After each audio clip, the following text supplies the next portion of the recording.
रहा है। और मेरे नौजवान, मेरी कौम के अजीम सपूत, तमाम हाजरीन, अस्सलाम वालेकुम। मेरा गला ठीक नहीं तो इसलिए मैं लंबी बात करना मेरे लिए मुश्किल होगा।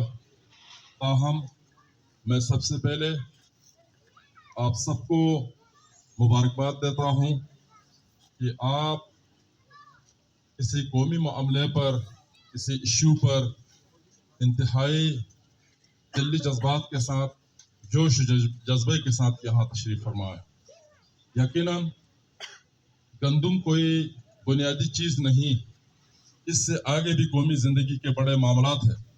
मुझे यकीन कामिल है कि जहाँ इंसान की बुनियादी ज़रूरत रोटी है तो उसके बाद कौमी मामलात में भी आप किसी से पीछे नहीं रहेंगे, मुझे उम्मीद कामिल है। बाकी रही बात, ये जो इशू उठाया गया है इस पे लंबे अरसे से काम हुआ है, बहुत से लोगों ने इसमें एहतजाज किया है, धरने दिए हैं। तो ये सारी चीज़ें गिलगित बल्तिस्तान अवामी एक्शन कमेटी की तरफ से किया गया है, ये किसी पॉलिटिकल पार्टी की तरफ से नहीं किया गया है। तो लिहाजा आपने कहा कि हम आपकी क़यादत में गिलगित जाते हैं, मैं ये कहता हूं कि मैं आपके साथ यकजहती के लिए आया हूं, मैं आपकी क़यादत में जाने के लिए तैयार हूं। इसलिए कि ये इशू अवामी एक्शन कमेटी ने उठाया, इसका जो भी क्रेडिट है, इसका जो भी नफा है वो हम इस कमेटी को ही देना चाहेंगे। हम यहाँ पर पॉलिटिकल चीजें गेन करने के लिए नहीं आए हैं, हम यहाँ पर कोई हाजिरी लगाने के लिए नहीं आए हैं, हम यहाँ पर खुद को दिखाने के लिए या आपके साथ खुद को शो करने के लिए नहीं आए हैं, बल्कि हम चाहते हैं कि हम आगे बढ़े, कौम हमारे साथ हो।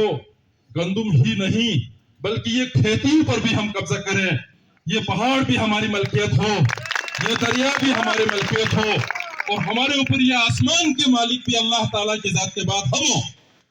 चूंकि इसी हिसाब से हमने इस इलाके के अंदर काम करना है।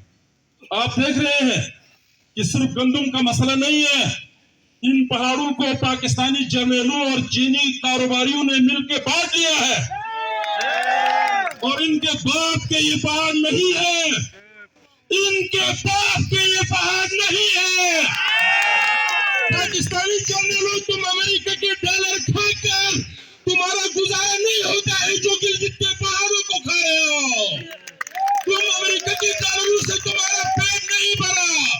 यहाँ जो भी कोई लीज होती है उसके पीछे या पाकिस्तान आर्मी का कोई रिटायर अफसर होता है या कोई चाइना कारोबारी होता है, कोई आम आदमी नहीं है। हम तुम्हारे पेट से निकालेंगे इन पहाड़ों को, इन पहाड़ों में तुम्हारे कब्रिस्तान बना देंगे। तुम क्या समझते हो तुम यहाँ से सोना निकालोगे, तुम अपनी हड्डियां निकालोगे यहाँ से। मेरे भाइयों, जमीनों पर कब्जे, पहाड़ों पर कब्जे, वसाइल पर कब्जे, लोगों पर कब्जे, दहशतगर्दी, लोगों को खौफ हरास में रखना, जो पैसा यहाँ आता है उसको लूट मार करना। इस इलाके के अंदर सबसे बड़ा दुश्मन तुम्हारा कोई नहीं, करप्शन है। इस करप्शन ने तुम्हें इस देश पर पहुंचा दिया है। इस करप्शन की वजह से तुम गरीब हो, इस करप्शन की वजह से तुम आटे के लिए मोहताज हो, गंदम के दाने के लिए